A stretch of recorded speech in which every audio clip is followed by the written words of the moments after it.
Hello and welcome to the Exploring Podcast. My name is Koren Young. I'm the host here. And in this podcast, I talk to my friends who are doing really cool and interesting things. And I'm talking to a friend of mine today. This is Sam, who goes by Teddy Marquee. He is a music producer, songwriter, has been doing it for about 10 years. And he's worked with some really big names in the business. People like Rodney Jerkins, Diplo, Dua Lipa. And now he's looking for new artists to work with and collaborate. So welcome. Do I call you Cheers. Teddy? Yeah, Sam? go for it. Teddy Cool. Marquee. Yeah. How'd you come up with that name? Where'd you go from Sam? I've known him since he was like in junior high, high school, and now you're little Sam is Big Teddy. How do you get that name? Well, yeah. So I was working with a potential manager, and he was. I kind of didn't really understand if he was legit, shady. I couldn't really get the vibe. He definitely did some big things in the industry, but I didn't want to use my real name and taint that just in case he turned out to be like weird. He did turn out to be weird. So I'm glad I used a fake name, but the name actually blew up on its own when I did a song called Fighting Destiny, and I started getting interest in my productions. All the big names like Rodney Jerkins that I was working with just kept calling me Teddy, and it just kind of expanded from there. And I was like, well, maybe I'll just keep it. Nobody really knows that guy that was trying to manage me. Nothing ever like went public, so it's kind of perfect. Wow. Okay. So it's funny. The name that you used is like kind of a throwaway name, just it to was not a get your name total out there. throwaway name. Yeah, And absolutely. now you're kind of stuck with it. But now I'm stuck with it. And the weirdo knows that name only. Exactly. So you mentioned Rodney Jerkins, who's not the weirdo. No. But like, who is he? I know that he was doing some big stuff in the industry long before you were. Yeah, so he's a '90s producer. Dark Child 99 was one of his big years. He did Destiny's Child. He developed them. Beyonce. He moved on to everything in between. Maroon 5, Brandy. In more recent years, Sam Smith. The song "Stay With Me." He got a Grammy for. And he took me under his wing. 2013, 14, around there. And I was hanging around his studio, just running around getting Taco Bell for everybody. Yeah, you were like kind of the runner, the PA. Runner. Yeah. And then my best friend was doing beats for him. And then after a couple of maybe a year or so, my friend's like, well, show Rodney some of your beats. And I sent him an email saying, hey, can we get a couple minutes? I could show you some new music I've been working on. He's like, yeah, come by. I thought it was gonna be a little 10-minute like show two or three songs, and he's like, okay, keep working.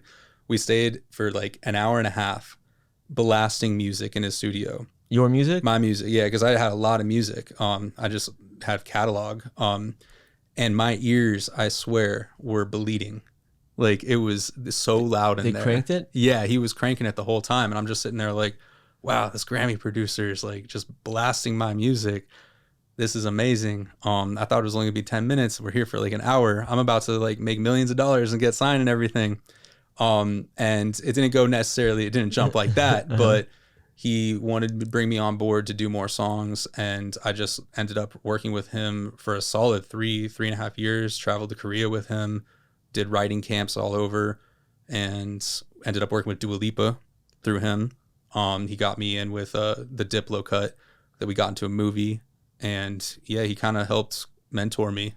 Wow, you were in your like early 20s then, right? Yeah, 22. What a great age to get into that stuff. And I know that you've worked for some of the studios as well. What were you doing there? Yeah, I was a PA for the editorial on a movie called Seventh Son, and that was over at Warner Brothers. I think it was a Lionsgate film, but it was shot on the Warner Brothers lot. And even then, I knew I wanted to do something with audio. So after I would work there, just running, again, getting everybody their coffee, getting the groceries, I would, after work, go over to the sound stages and ask if I could just sit and watch them do sound effects mixing. And they were like, sure. And I ended up hanging out there long enough to get to know the composer. And I went over to the studio Malibu up in the hills. I think it's up Wolf Creek or something, this beautiful studio that just overlooks the ocean, and watched them mix the movie, the soundtrack for the movie. How cool is that? You were at the post production facility at Warner Brothers? Yeah. You must have been really close to where my brother worked. Yeah. And he was in ADR3. He was literally across the street, or across the hallway. Across the hallway, yeah. So you were on the big mix stage? Yep. Cool. Yep. How fun Where is they that? have really great air conditioning as opposed to the bungalows. Oh yeah, yeah, okay. And you were also at Paramount, but that wasn't the film department, was it? No, so yeah, after Warner Brothers, I really knew that I wanted to do music. So I went to a really new upcoming school called Icon Collective that taught more music production for dance music and popular music rather than classical or something like that. So I went to school there for 9 months, got my degree, and then they helped set me up with an interview over at Paramount Recording Studio, which is different than the picture studio. And the recording studio is where 21 Pilots did their album. I mean, they have old plaques from Koren, Limp Bizkit, Gwen Stefani. And I went ahead and I interviewed with them, and they said, "Cool, you can clean toilets." And I was like, Wow. "All right." Big, I mean, big start. I was getting people coffee before this, but like I guess toilets need cleaning too. So I was like, "All right, sure, I'll do that."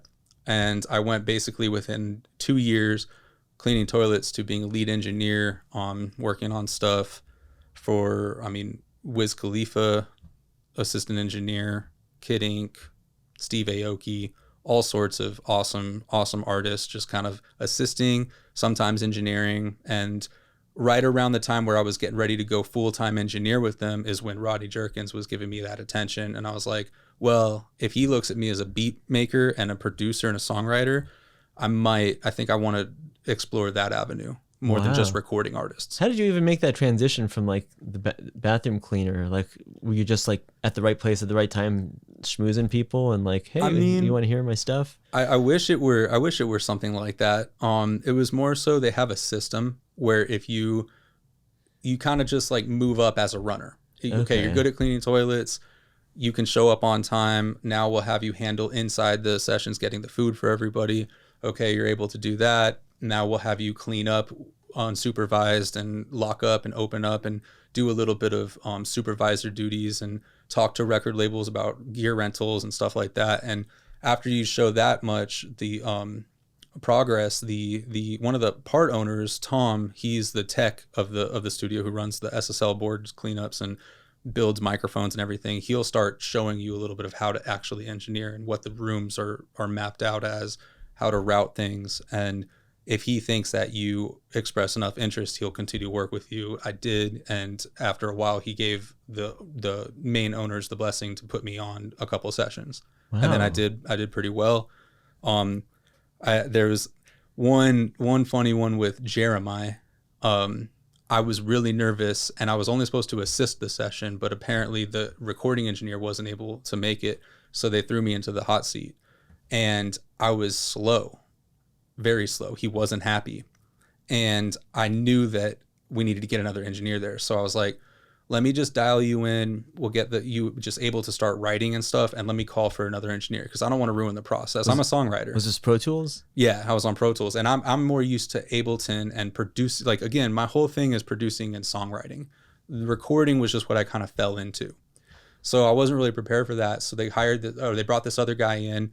And he starts going all quickly, and Jeremiah's like, wait, just bring that other kid back. He's a little slow, but like my sound was right with him. Oh. And I was like, whoa, okay, that's cool. And then Paramount got wind of that, and they're like, okay, let's take him off that runner schedule and like actually give him more sessions.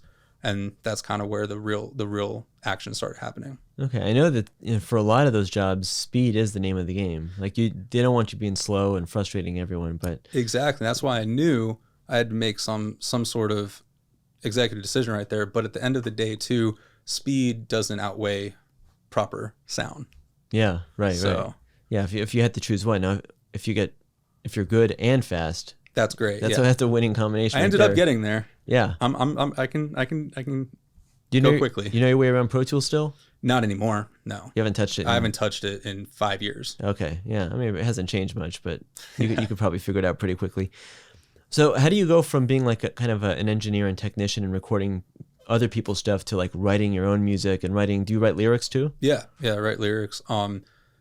It's really just I would come home after work and write songs, make beats. That's hard to do after you've been working creatively. You don't want to go home and be creative. I was obsessed. It was not hard for me for some reason. I mean, I'm not saying I was the best at it right off the bat. I'm just saying like I had an itch to learn and to better myself. And it just was fascinating to me how people can get a drum sound to be compressed, or like where that snare came from, or how the vocal sounds like it has some extra crispness to the top. And like I know that the microphones don't always just have that already. You gotta compress them or something. I was trying to figure it all out, asking everybody these questions, and yeah, I just went home and I just continued. So you were going home from working in a studio to like recording your own stuff, to making my own beats probably at first. And then as Rodney was getting more interested in my beats, I noticed that everyone around me was writing songs. And I was like, well, if the guys that are getting paid more than me and getting a little bit more attention than me in reality are writing songs, I like writing songs. Like when I was in high school, I would do funny songs, like just at parties. Yeah. And pull out a guitar and just write about the lamp in the room or something like that. You actually play instruments too. Yeah, a little bit. Enough to write a song, three chords and the truth. But yeah, it just kind of always just escalated a little bit. So it went from beat making when I got off work to now, okay, let's try actually writing a serious song. Okay, got good at that. Well, now I need to learn how to record myself. I can record other people, but learning how to record myself and how to have mic technique, how to project, how to use different parts of my voice and do vocal production really helped, especially when I started working with other artists and recording them, because now I was a vocal producer, not just the recording engineer. Yeah. And then after that, I started going, okay, well, now I need to learn mixing. So, okay, come home from work, learn how to mix. Now I need to learn how to master. Did you go to school for this stuff? Or? So I went to school. Yeah, I went to school. Or like YouTube University. YouTube University is the best, though. Yeah, I that's what I use. I love it, and it was great. But when you really want to learn a specific task, it's on YouTube. Yeah. 99% of the time. Punk ass kid showing you how to do everything. Yeah. Half my age these days. Yeah, right? Mm-hmm. Yeah, for real. So you would be writing music, and you're playing guitar, you're playing keys. So you're playing the actual instruments, and then you're also using samples and doing all digital stuff. Yeah, I'm using synthesizers, doing sound design. I tried dubstep for a while, and then I started doing a little bit more pop music. But they kind of went hand in hand. Learning more dubstep and new unique sound design gives you better ideas of what to do with your pop drums, maybe. So. Yeah, I'd start sampling other records. Especially Rodney had us sampling a lot. He'd say, "Oh, go take my old hits with Brandy or Destiny's Child or Jennifer Lopez or anybody, and just like go ahead and flip it, and then we'll have somebody else write." Well, when he is the executive producer. Yeah, but you know what happens if you end up with a hit, he's still going to get royalties on the old one too. Like he's kind of double dipping on the same. Well, I learned that the hard way. Did that happen? Did you make something that blew up? Well, I mean, I don't know if we made anything that blew. At least I did. No, but that we knew that was going to happen. Yeah. And ultimately, when you're the executive producer, you run the show. We started learning. I mean, I definitely had my moments with him. I've told him off a couple times. He's tried to bestow knowledge on me.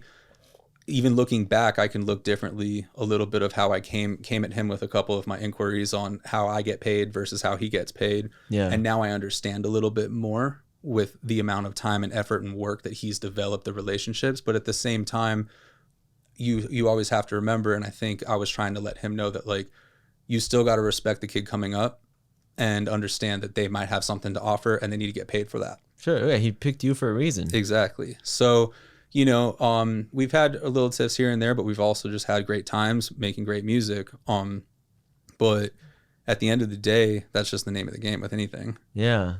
With when you said you were going home and you were making your own beats, have you ever like sold those? Yeah. So I started selling them. Like every now and then I make some money with Rodney. So we'd sell something, and that's where a little bit of it comes in, where it's like, oh, you're getting paid that much and you get all the back end royalties for this, but I only get a check. You were going home and flipping his old tracks? Or just writing new stuff and sending it to him, and he would go sell it. Okay. And that would happen often where, I get a fee for composing the song or producing the song, but no back end royalties. That's only for him. Yeah. That's only for the songwriter in the room that wrote the lyrics or something. It's like, that's where sometimes you kind of got to go like, yeah, but like, if I were involved with putting the chords together, that makes sense, or the drums or something, maybe I'd get royalties. But at the same time, there's business politics. Netflix often doesn't pay royalties. They just want to buy stuff outright, apparently. Yeah. That So makes sense. I didn't even, and I'm just sitting there like, no, my neighbor who wrote hit songs told me that you always get royalties. And, you know, so I'm coming in from an older standpoint. It's true. But streaming movies have changed the game in the film industry too. Mm-hmm. So, Exactly. And same thing with music. I guess streaming music, you don't get paid the same way that you used to selling It's a little CD, different. right? Yeah, it's a little different now. And it's ever evolving. And it's also the reality too is I've found it's how you set up your business. Rodney, for example, set up his business. So he gets to expand the way he wants to. He gets to pay people the way he wants to. It's his business. If you don't want to be a part of that, you can leave. So that's what I've kind of started learning. So what I try to tell people, especially with my newer clients, is just like, I write everything up in an agreement, and I'm like, this is what we're doing. This is what you're paying me to produce a record. These are going to be the royalties. Are you cool with that before we even start? And that's where I get the most enjoyment out of sessions and working with people. I get the best process out of that. We get better songs. And every now and then I still get major record labels coming to me saying, oh, can you do this session with blah, blah, blah. And I'm like, well, hold on. What's the splits? Like who else are you guys working with? Am I going to get ghosted after this session? What's going on? And it's like, they're supposed to be the ones that have everything together.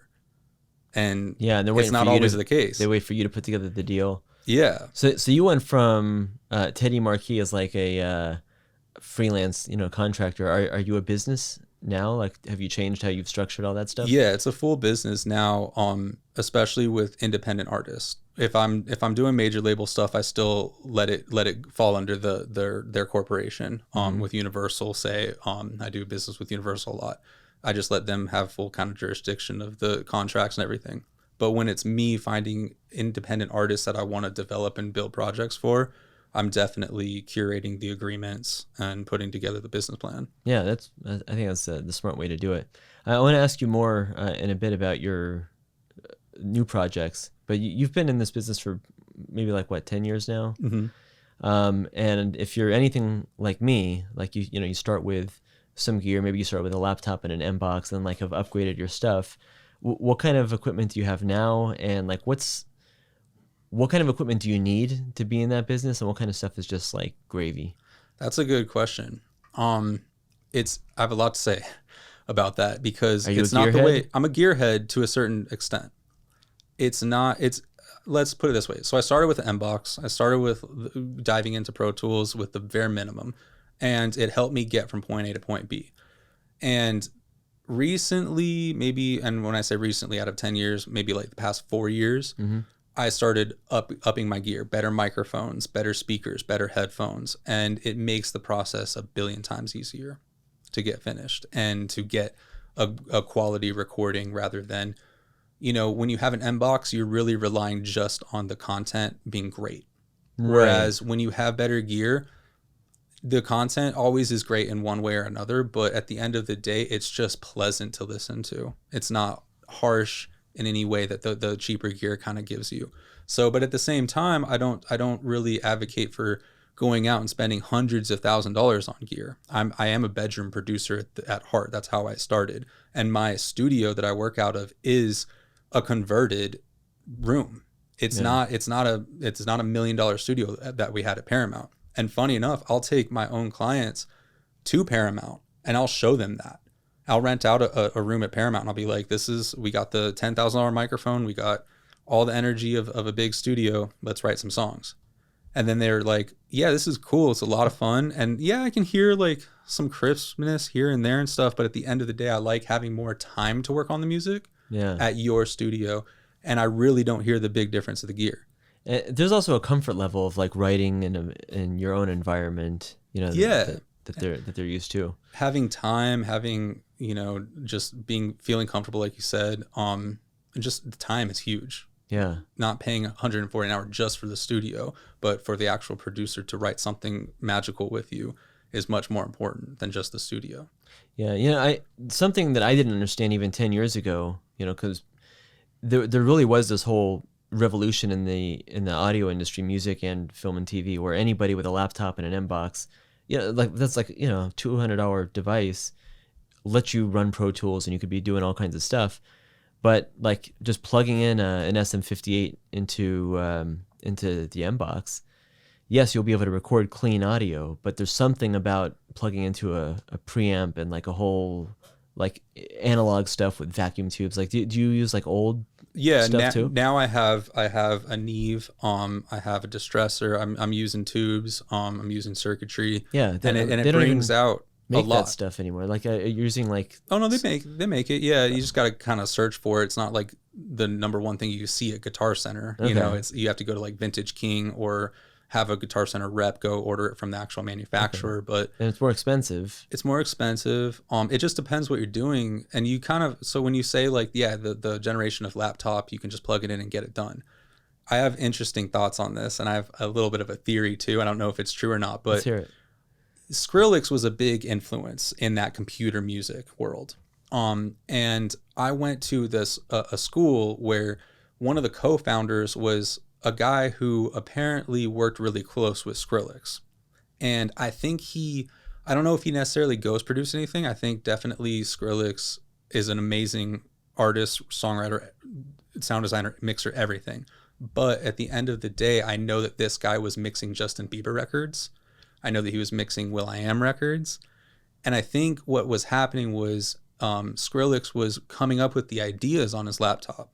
And he did some crazy sound design, and it all sounded really cool. But I still think where I thought that I can get it all done, and a lot of people that I talked to thought we can get it done, we didn't really realize that, yeah, he still sent it over to a mixer to actually run it through some gear or use their ear and their expertise over years to compress it and to make it all fit together. That makes sense. So it wasn't, in at least my theory, and I've actually seen this with other people that I won't like say exactly who, but it just is what it is. Like you don't always, it's not like one person always writes the song, produces it, mixes it, masters it, and puts it out. There's certainly some people that do that, but very, very few at the end of the day. Yeah. What is your process when you're either working by yourself or when you have your clients for like, how do you come up with a tune or a melody or a beat? And how do you come up with lyrics that go to it? Do you write the lyrics first and then the beat that goes to it? Or do you do the beat first and then try to figure out lyrics? It always changes because there is no one way. It's just kind of whatever I think that the artist will be more into at the time. I don't want to waste energy from the artist going down the wrong path. So if somebody wants to, if I'm in a room with somebody who wants to write a song very Paul McCartney style with a guitar and just come up with it on the fly, it's a bad idea to pull up a beat pack and be like, okay, rap to this. Yeah, okay. And vice versa. If somebody's looking for beats to just and wants you to be silent and just they want to do all the lyrics, you don't want to sit there with a guitar being like, let's figure this out together. So the number one thing I do is I try to just talk to them at first and be like, how do you feel like writing a song today? And then we kind of go from there. But if it's up to me, which a lot of times it is because I'll be doing it for my project, or maybe I'm kind of the lead producer in the room, it just changes. Sometimes I really am in a mood to program and I don't really want to get up and go play drums or play guitar. And then other times I'm like, ooh, I really feel like playing guitar today. So I'll start with the guitar, and then sometimes it's a mix of both. Sometimes I just say like, oh, I have this idea for a lyric. What do you think about this concept? And we start with lyrics. And sometimes we start with drums. Sometimes I've even done this. I've put on a click track and I said, just sing. And that works? No music, nothing. You ever get something that's usable? Yeah, absolutely. Whoa. More times than not. I guess it's like starting with a blank it's a canvas. Blank canvas, and you can always add chords to it. If you know what key you're kind of in, you know, you can add some chords, you can add some drums, and you have a lot of freedom to write a great song that way. Huh. I always wonder, because I see a lot of songwriters and music producers on TikTok, like Charlie Puth, for example. You ever see his videos where he's like, what if there was a song that like started like this, and like over the course of like 10 seconds he writes this like the number one hit of the summer? And it's like, I know he already had the song done before he made up the concept and broke it down, but I wonder how many ideas actually start out like that. I mean, that's the whole, like, that's the 10 years later version of the Skrillex thing, in my opinion, of my Skrillex theory. I think that a lot of kids are going to see this TikTok experience and they're going to be like, wow, oh, I can do that.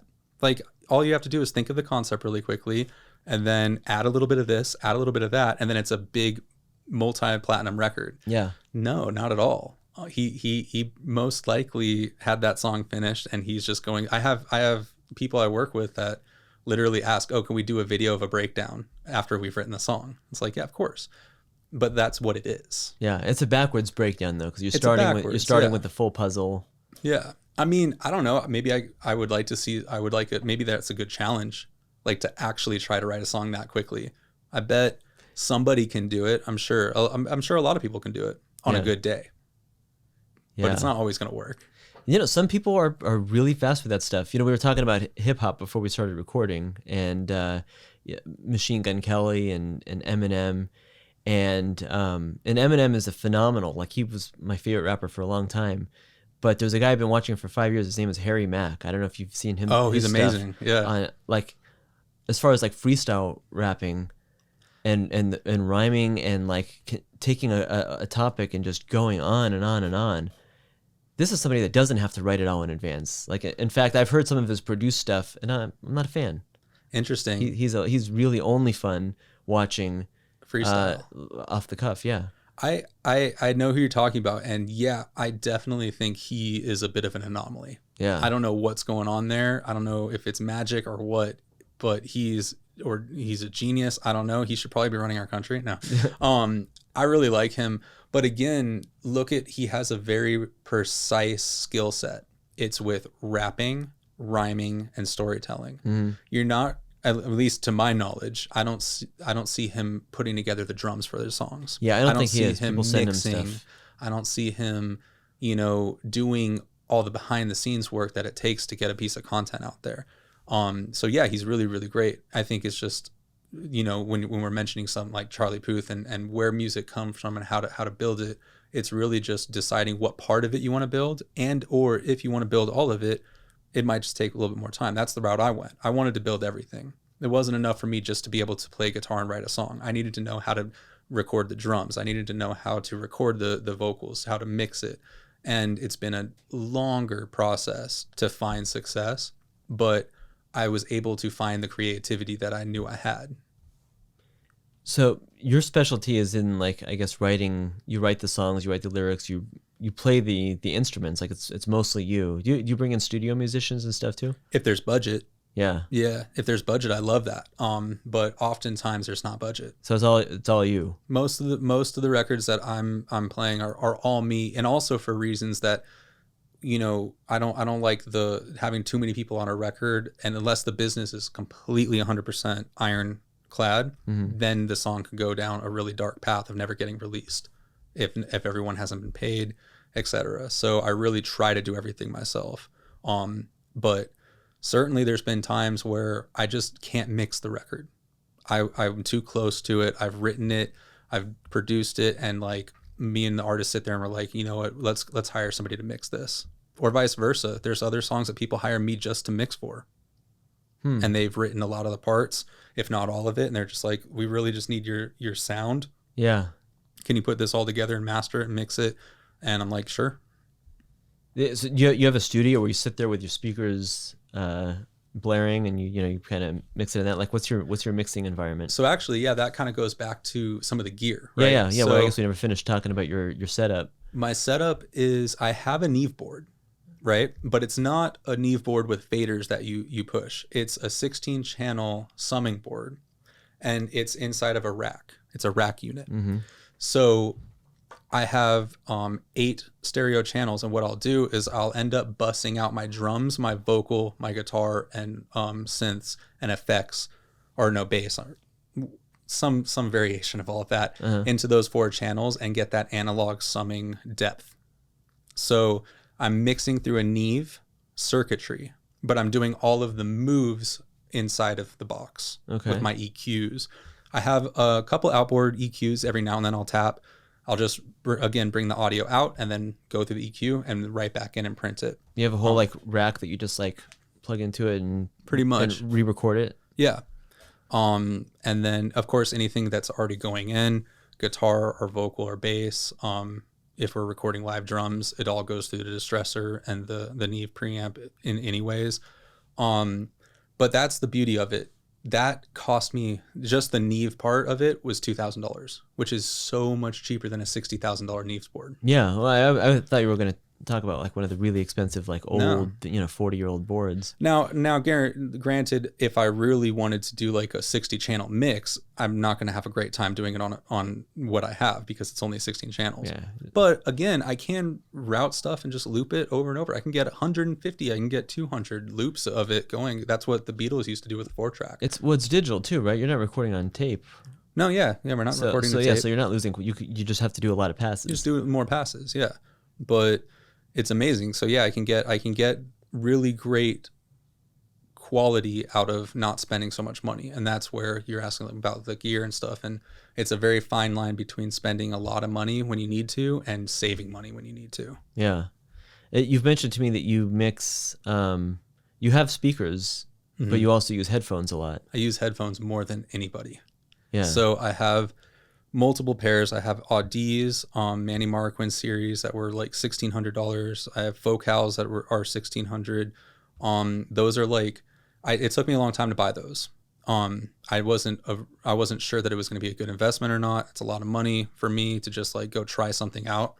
And I probably, in hindsight, wasted too much time not buying those. Okay, I thought you were going to say you wasted too much money on them. No, I actually really love both of them, and I like them both for different reasons. And I have also AirPods. I have MX50, which is like $60 headphones. I have Skull Candies that I know very, very well because that's what I listened to in high school when I was like working out and stuff. I feel like I've seen those at Ross or something. Exactly. Those sound great in my opinion. Are those like $20 headphones? $20. Yeah, okay. And like what I'll do at this point is I'll start the song out in loudspeaker land. And my loudspeakers are very it's the Yamahas. They're not the NS10s, but the newer version. The powered ones. Yeah. And we'll vibe out with that. And then when it comes time for me to do a mix, I'll put on the Manny Marquins because they represent very flat, like NS10s, like the original ones. I can get it really great with the reverb, the vocals, especially all the live instrumentation that involves space, and get that locked in. And then when I'm really happy with that, I take it to the car. I'll take the laptop to the car and just mix in the car sometimes. Wow. Yeah. And then at the very end, if I play it on my Skull Candies and I'm happy, it's ready.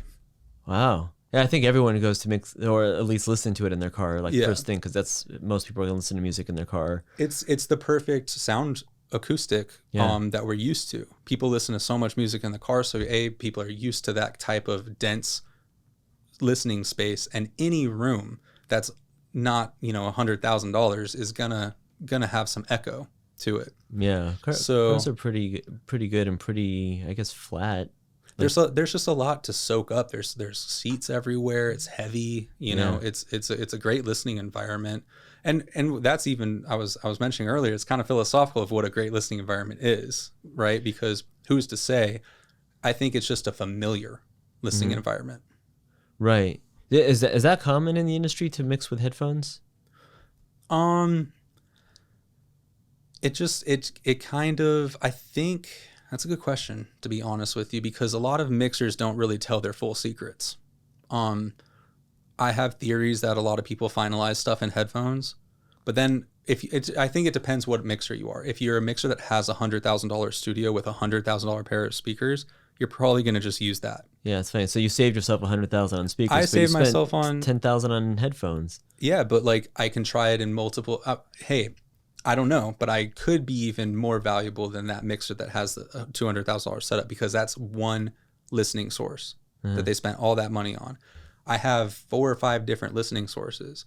So your music coming to me to mix might just translate to more sound systems than the next person that only listens between there and the car.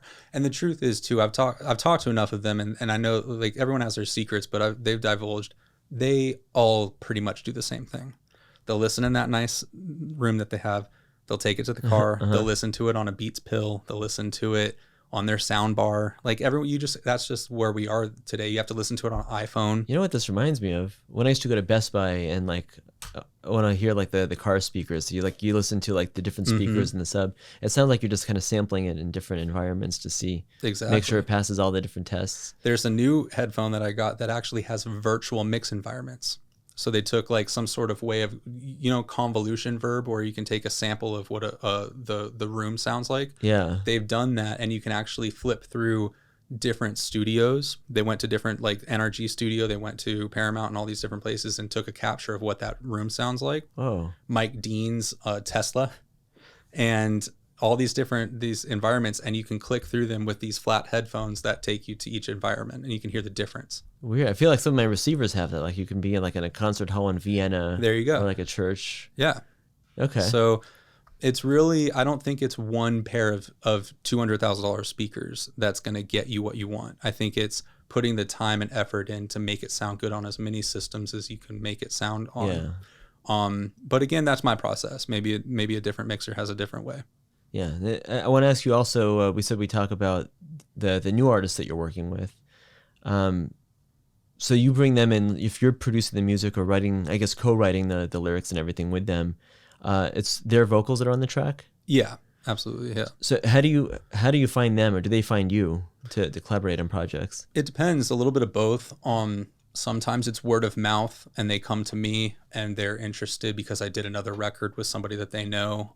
Or maybe, Rodney's brought me a lot of artists in the past that we've worked on songs for him, and then on the side we were working on other songs and we built our own relationship, and then later on they want to do a full project, or sometimes we still write for pitch, just to get it to a major artist and run it through to the Universal system. But what I've done in the past couple years is pinpoint doing actual projects for up and coming artists and trying to break the next Beyonce or the next Sam Smith. And that was actually advice from Rodney. So how do you do that? How do you know who's going to be big? Well, you got to look around. So that leads to, when they don't just come to me, I start A&Ring myself. So that means I'm looking around at the talent. An old school way of doing it would be going to clubs where people are doing, playing their rock bands, playing at the Whiskey or something. And then afterwards I go up and I've done this, I'll go up and talk to them and be like, I really liked your guys' sound. Who records you? Tell me a little bit more about what your next 6 months look like. Business plan, this, that, and the other. Do you have room for me to come in and do what I do? And are you interested? In the recent years, that hasn't been possible at all because of COVID. So I started actually reaching out to people on Instagram and sometimes on TikTok, but TikTok's a little harder to like communicate with people. I think Instagram's a little bit more message based. So I can go ahead and comment on somebody's video that they're promoting, and just tell them, like, what I think. Hey, I think you have a really great song here. What are you doing with it? Hey, I think you have a really great voice. What are your plans? And this is what, and then maybe we can have a chat in the DMs. I could tell you a little bit more about myself, and they tell me a little bit more about them. And then if we decide that we might be able to work together, I'd suggest that we do a Zoom call. And over Zoom, I can ask a little bit more questions. I can get a vibe for their energy. They can get a vibe for mine. I can give them kind of a little bit of a business proposal that kind of really bullet points what I do with other artists and how it works and how we get a full finished product. And if they're interested in moving forward, it's great because we have 6 months to a year to do an amount of songs. And that's so much better than Universal, in my opinion, or Atlantic or anybody saying, oh yeah, let's just get 50 producers to come in and make beats and write with DaBaby and see which one sticks.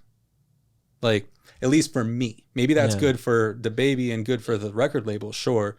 But for me as a producer, I can't just play that lottery. No. So I found expensive. it's expensive. It's time consuming. It's not as creative as you want to be, because I might want to write like 4 different songs with DaBaby. Maybe I want to do like one that's a harder beat. Maybe I want to try to push him into doing a piano ballad. I don't know. Maybe he has something to say. Maybe he wants to actually sing. Nobody's ever asked him. They just go in there thinking he wants beats. Yeah. So when I'm working with somebody one-on-one and we have 4, maybe 6 songs to do within a year, we can actually meet up once a week. We can write bad songs. which is beautiful. Yeah. We could write stuff that we're like, man, that was like, there's no point in ever touching that again. Okay, let's write another one. Do you actually record the bad ones? Yeah, a little bit of them. Okay. Yeah. So You never really know it's bad till you record it and you listen back to it. right. Yeah. Okay. So you still think it has potential? And yeah, and there's been times too where I've written a song, I think it's terrible, and that's the one that everyone loves. Yeah. Vice versa, somebody gives me a song that they think is terrible, and I'm like, this is amazing. Let's record this. And then it's amazing how quickly they can change a tune, or I can change a tune. It's like, oh, you like this? Oh, I guess it's good. Yeah. Okay. All right, let's roll with it. Yeah, like those the old men on the Muppet Show. I don't know if you ever watched that. They started out like kind of saying, "Oh, that was good. That was pretty." I guess they quickly turned on it and said it was a terrible thing. But yeah, it sounds like what you were doing was the opposite. Every now and then, sometimes that happens too. You're like, "Oh yeah, this is a really great idea." Wait, no, it's not. So you literally just send them not even a DM. You comment on their stuff, which I feel like when I look through the comments, there's a lot of crap out there. There's a lot of things saying, first person to say this will get $5,000, and join me for crypto, and you're so hot and beautiful, and baby, I can make you a star, and I'm definitely saying nothing of those sorts. Right. So, but when you're saying, hey, I want to work with you, I just feel like it would get lost in the shuffle. Yeah, no, I see what you're saying. So like, do you get a lot of responses back?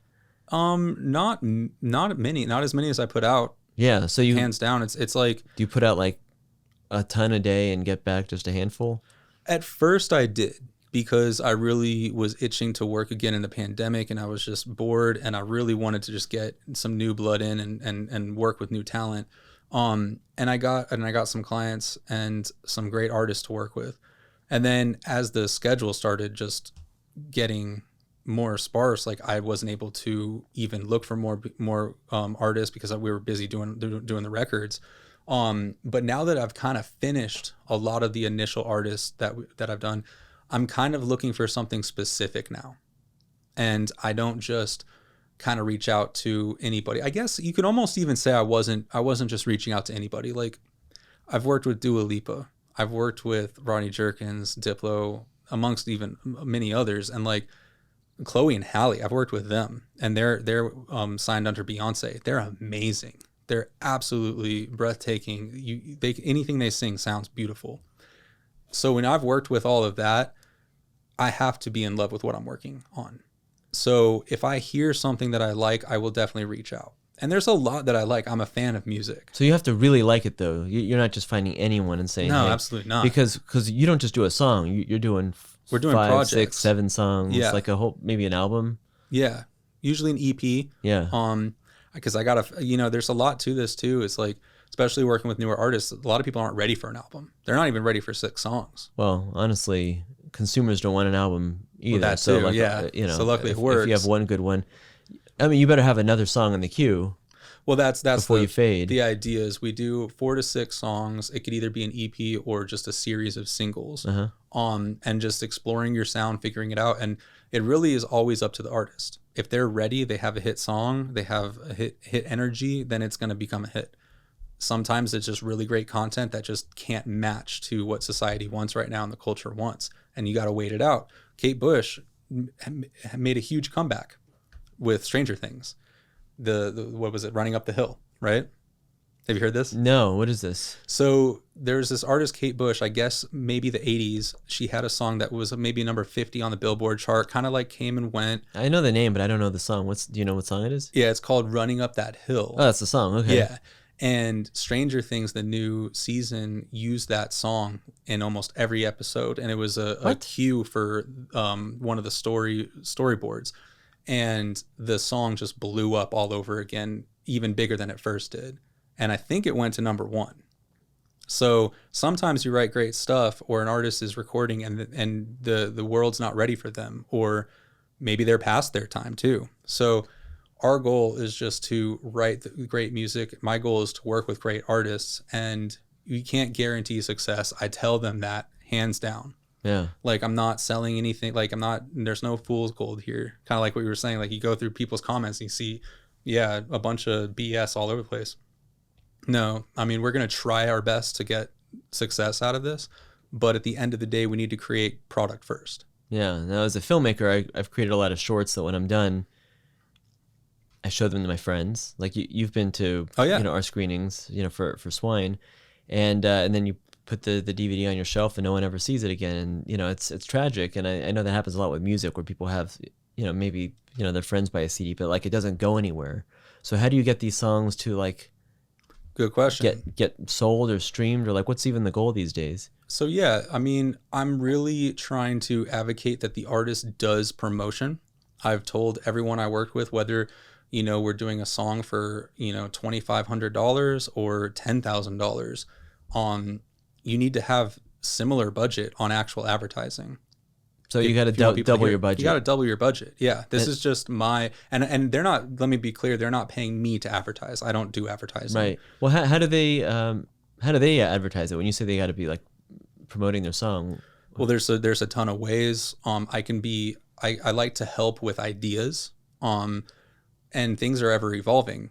You can ask me that question 6 years ago. Facebook ads. Yeah. Okay. There was a group called Slander who made it huge as a duo DJs from Orange County who really utilized Facebook ads perfectly, and they blew up. Wow. And then clearly Facebook stopped becoming the marketplace for social media and the younger generation. It moved to Instagram. So you can argue that maybe that's the place that you want to put your music and advertise yourself. Now it's TikTok. Sometimes that's not even the route you want to take. Sometimes you just want to get out there and play shows. Yeah. Sometimes you want to do a brand partnership.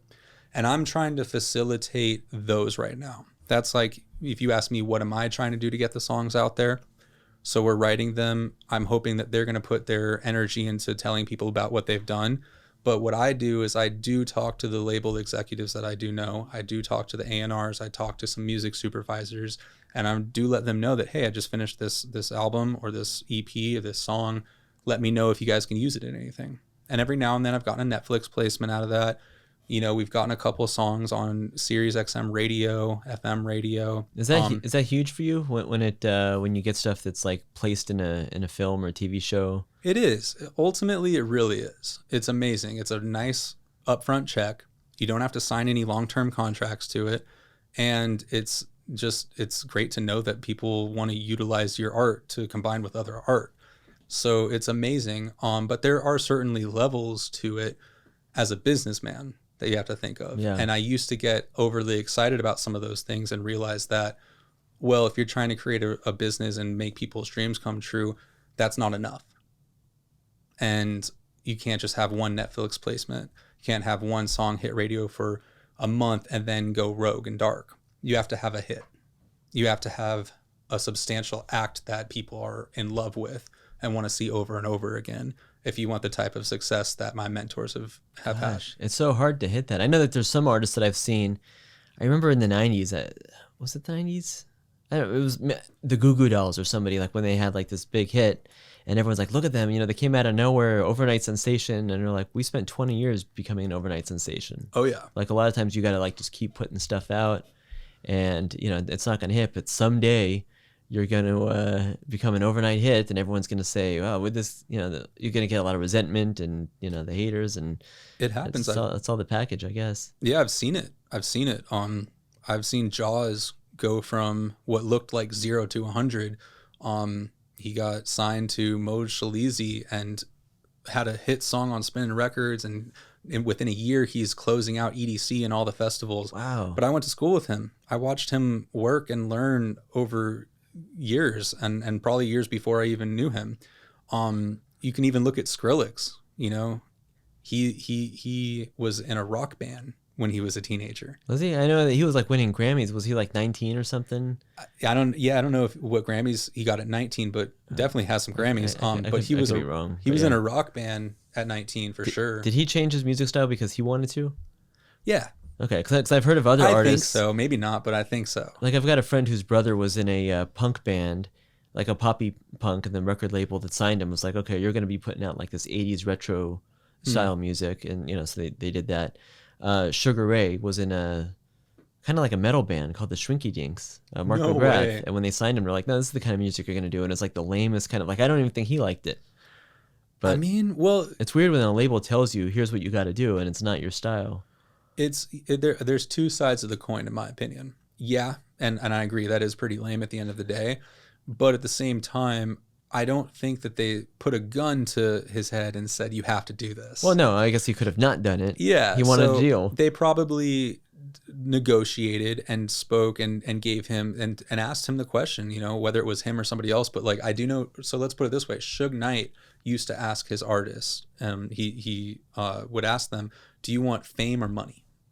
And if they answered that they want fame, he's going to pay them less and make them famous. Oh. If they want money, they're going to work real hard. They're going to write songs for other people, and they're going to get paid. And it's kind of like... It's like a devil's deal. It is, but at the end of the day, too, these songs don't just find their way to the world without any advertising. If the record label is going to spend budget and money and they don't want to spend it on metal, they want to spend it on a reggae pop act, that's what their prerogative is, and they can offer that. Now, maybe they didn't make that clear, and that's messed up, and I don't know how all of that went, but I will tell you that I do know people that I don't care for Sugar Ray too much, but like I know people that love them. Yeah. And I know people that hated Linkin Park, and I know people that like Linkin Park saved their lives. Yeah, right. So like at the end of the day, I think it's the artist, I don't know, like I've signed a couple deals here and there, and I was scared about it. When I signed to Universal, I made sure that I have room to do what I want. And I had freedom, and it came with a few stipulations. I got a little less up front, this, that, and the other, but I was like, that's fine. I'd rather have my art be mine and do what I want to do. And then furthermore too, I know a lot of people that are stuck in really big deals. I'm pretty sure that they just have pseudonames. Yes. Like you can still make your metal music and make some reggae for a lot of money. You're just doing another name. Yeah, you reminded me. I've got a cousin whose boyfriend is a musician, and he actually has like a few different names for like different styles of music. Yeah, and it's stuff's getting placed everywhere. But yeah, I guess you could just use a different artist name, huh? I mean, it gets a little tricky with like major record label contracts. They do sign you as a human being. I've tried working on a deal once with Sony where we tried to kind of like make the artist into a corporation, and they signed the corporation rather than the artist. And I do think it could be done, but we certainly did not have the resources to get that lawyering finished. That might not work for a person, but if they sign a band, you could join another band. Depending upon if you are if they also gave you a publishing deal for the writing. Yeah. It depends. Are you a band for hire, or are you writing the songs, and did you get signed to write songs under this name? They definitely, I will say this, the record labels, and I can talk about record labels all day because the only people that really matter there are at the very, very top. Yeah. And they don't care about what anyone's trash talking. The truth is they have all the lawyers in the world. They can get whatever they want done whenever they want. So it really just comes down to, can you fight them? And are you important enough for them to basically level out and give you what you want? Because they will win every time. Yeah, sounds like it. So, but it's the price of doing business. And I think that a lot of times artists kind of forget that, and songwriters forget that. I know I certainly, and I know a lot of people who have done this. I didn't really love high school. I didn't want to go to college or anything. I went to some college, but like I didn't finish, but I wanted to do music. And it's not necessarily just because I was absolutely in love with music. I was, but I also just didn't want to suit up in a tie. Yeah. And you chose the one thing that you love doing. Yeah, I chose what I love. And I thought that like, okay, I can just make this work. But at the end of the day, I started learning over my 10 years in music how the business is run. And it's business at the end of the day, just like opening up a Subway, opening up a gym. You need to make sure that there are things in order to keep the business afloat. Yeah. And maybe that doesn't align with what this person who's an artist does or doesn't want to do because of their ego. Yeah. And it's like artistic integrity or whatever. Yeah. And it's like, that's okay as long as you're not like if you are putting food on 20 people's table because they're all a part of your team, you kind of got to rise up and take care of your team. Yeah, that makes sense. I mean, at the end of the day, you're right. It's not the entertainment art; it's the entertainment business. Yeah. And you gotta respect the Otherwise, business. be my guest. Anybody go ahead and just write a song and then just put it on SoundCloud for Yeah, free, you've done that. or sell it, and see who comes. I've done it, and more times than not, nobody found it Yeah, because there was no business plan in place. There was no advertising, and other times I've done it with advertising. I've wasted my own money. It still didn't go anywhere. That made record labels look a lot more attractive now to me. I'm like, I can't do it on my own. I need your help. So when they say, yeah, I want you to do it our way or the highway, I'm like, I've been on the highway. I don't like it. yeah. Wow. I want to be on a boat. That's a whole different perspective. It is. Because it makes you, when they say that, you're just like, well, yeah, I don't want to play by your rules. But you've got no clout yet. Like you can't. You can't. Yeah, it's an unpopular opinion what I'm saying. Yeah. But at this point in my career too, I can't work with wish-washy kids who think they know everything either, because that's not gonna work in the real world. So the artists that you're looking for, they've got some money saved up, and You've got to have some money. Pay for songwriting, they can pay for producing, they have to pay to market it. They don't pay me to market it, but right, I like them to have a plan. They gotta have it. Yeah, and they're not even all local, right? Like are they from all over? Yeah, I had an artist that I'm working with in Florida. Her name's Gabriana, and she's amazing. We fly her, or she flies out. I keep it very simple. I do the music and the music production. I'm not signing anybody. I'm not putting out extra expenses or anything besides on my gear and my time. Right? Is she locked in with you or anything? No, like absolutely not. No, okay. I don't do anything like that. No, she can work with anyone You're else. not her manager or her agent. Manager. Nothing. Nope. But she flies out and with her parents, and they stay at the Marriott or the Hilton or something, and they end up doing 5 or 6 sessions in a row. We write a bunch of songs, we record them, and then she goes home for a couple months. I mix them, I keep working on production and ideas, and then we definitely get 2 or 3 finished full great songs out of that 4 or 5 day period.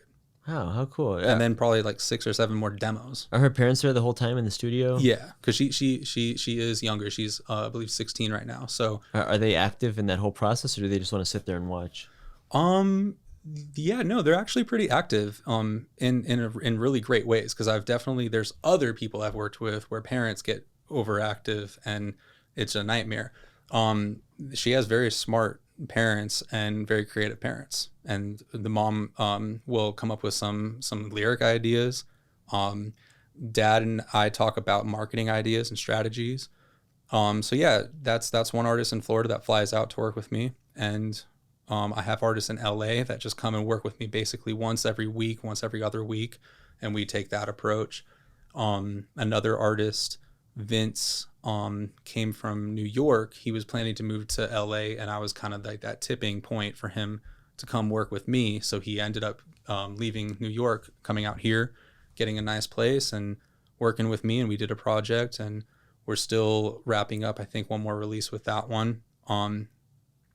Yeah, so they kind of come from everywhere. Yeah, how many Wherever artists they are you working with at any given time, or how many throughout a year? I mean, so this isn't also, it depends, like for the kind of agreement EPs that I'm doing about 5 a year. And we're doing about 5 songs on average each. So that's 25 songs a year that need to be perfect and released. So that is how that works. But at the same time, I'm still with Universal, and I still do sessions for Warner Brothers, for Atlantic. And when A&Rs and call me, or artists call me and say, hey, we really want another song from you. Can you submit something to us? What do you got in your catalog? Could we set up a writing session with one of our new artists, etc.? And if they're already signed to the main plug, sometimes it's spec work and I'll do it. And then sometimes, more preferably, they actually have a budget and we actually continue to work. But adding that to the pie, I'm probably doing another 25 songs. Whoa. So about 50 songs a year. You're doing like a song a that week are on finished. average. Oh, no, Yeah. no. I wouldn't. I would say a song a week that's finished, but pretty much every day I'm composing at least 2 ideas a day. Okay, and not all of them get recorded. Not all of them get recorded. Wow, that's... But a lot of what I'm doing is kind of recorded, though, because like even if you program a drum beat and a bunch of guitars and something, it's already recorded. So I save everything. You'll use it on something else. Maybe, yeah. How many songs have you recorded that you finished when someone says, "Hey, what do you have in your catalog?" How many songs are in your catalog? I have about, on my SoundCloud private list, I think 3,000, 4,000 of your songs. Of my songs. Different, those probably include different mix versions. Okay. So let's be realistic about it. I'd say probably 1,000. Yeah, that's huge. That's a big catalog. Yeah, that's over like 5 years. Wow, you could totally get that placed in all kinds of. I'd love to see that stuff in like commercials, movies, whatever. Yeah, and that's what it takes. That's the volume to get these Netflix placements or to get an artist or a radio spot. Ryan Tedder was saying at a convention once when I was young, he was like, yeah, you got to write 200 to 300 songs before somebody picks up one. Yeah. Well, you've heard the 10,000 hours. Yeah. If you've got like thousands of finished recordings, you've easily spent that much time. Oh, definitely. And again, when you ask about the gear earlier, so many people are able to record their own songs now. And sometimes if you really have the tenacity to go learn Pro Tools or learn Ableton and record yourself, you don't need me.